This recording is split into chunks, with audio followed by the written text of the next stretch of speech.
Okay. Well, eventually, when that one couple, Gretchen and Peter Zayas, Right. they ended up getting caught by the FBI. They turn you in, Right. and you get 3 years probation, right? Right. What year was this?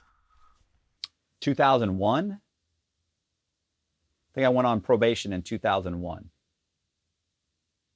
May Okay. 2000. Yeah, May 2001. And some people say, okay, look, I just was involved in tens of millions of dollars worth of scams. I'm getting probation. I'm going to go ahead and just go the straight and narrow and, leave all this behind me. I got off easy. I didn't do any prison time. I'm okay. But you actually started going even harder at that point. Right. Yeah. Like I said, I went all in. At that point, at that point, I felt like I was dabbling in fraud because I'm just changing it. I'm saying you have a job that you don't have, and I'm altering a W-2 and pay stub. So I don't think it's that big of. It is that big of a deal, but I didn't think it was that big of a deal. And like I said, instead of walking away, I made the decision to just go all in and start creating fake people. And that's when that happened. I started creating these fake people, and it turned into millions of dollars. It went from changing W-2s and pay stubs to becoming to millions, like that. Right. And so how much were you actually pocketing at this point? Was it still up and down, or were you actually starting to stack a lot of money yourself? Yeah, we were. I had multiple people that were involved. Dave Walker was involved. A guy named Rudy Arnotts. There were several people that were involved that were in the real estate industry, and we were trying to take the money and put it into developing Ybor City. We were buying vacant lots. We bought something like 100 vacant lots. We're all living good. We're driving sports cars, and we're living in decent houses in Ybor City and Tampa Heights. Not great areas at the time. The areas have vastly come up since then, but we're living there because I live on a street where I own 9 or 10 houses on the street. I own every house on that block.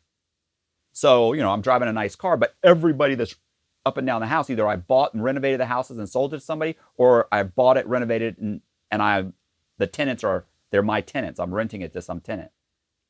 So I didn't mind staying there because we're just slowly gobbling up the entire area. And we're planning on building brand new houses. So was I putting away millions? No, I was reinvesting. Once again, liquidity.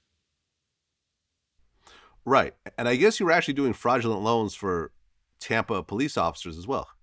Yeah, I did a bunch of fraudulent loans for police officers, for a sheriff's deputy. As a matter of fact, it's a sheriff's deputy that ended up telling me that there was a task force had been filed, or there was a task force that was put together that had been investigating me. Right. And you actually had fake passports at this time. No, that wasn't until I went on the run. I'm still at this point. I'm still just hanging out in Tampa.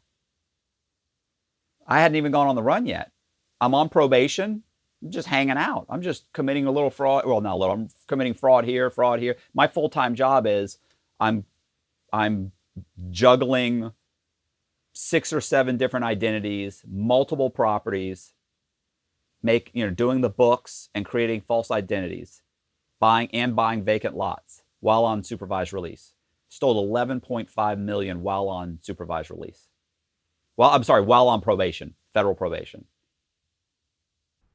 Okay, 11.5 million while on probation. Right. They're still irritated That's about crazy. that. It's Right. still not good. It's not good.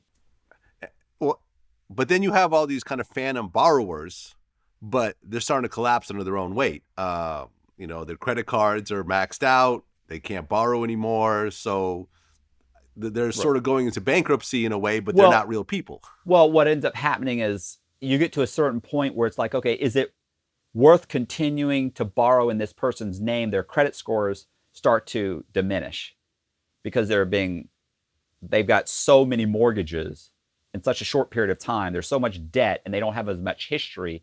And so what ends up happening is their credit scores stop being 710, 720, and they start dropping to 650, 620, even though they're making all their payments. it doesn't matter. They don't have enough history. So the scores are going down. So it's easier to just start with another identity than to try and continue to get loans and somebody that can't get a loan anymore. So then of course I stopped paying. You stop paying the mortgages because it's not worth it anymore. You stop paying. I run up their credit cards, and then they would start getting phone calls and they get letters, from collection agencies, and I had taken an article in the newspaper about a 5 or 10 car pileup where somebody had been life flighted to like the hospital. I retyped the article and I put my borrower's name in as the person that had been life flighted, and I would write a letter from his sister and include the article and mail it to the bank and tell them, look, James Red was in an article, it was in a 10 car pileup, and he's in a coma. And even if he wakes up from the coma, the doctors say he'll never work again. So stop sending your letters, just take the house. And so they would just go away. They would foreclose on the property, and that was it. They have a viable reason on why he stopped paying, so they stopped looking.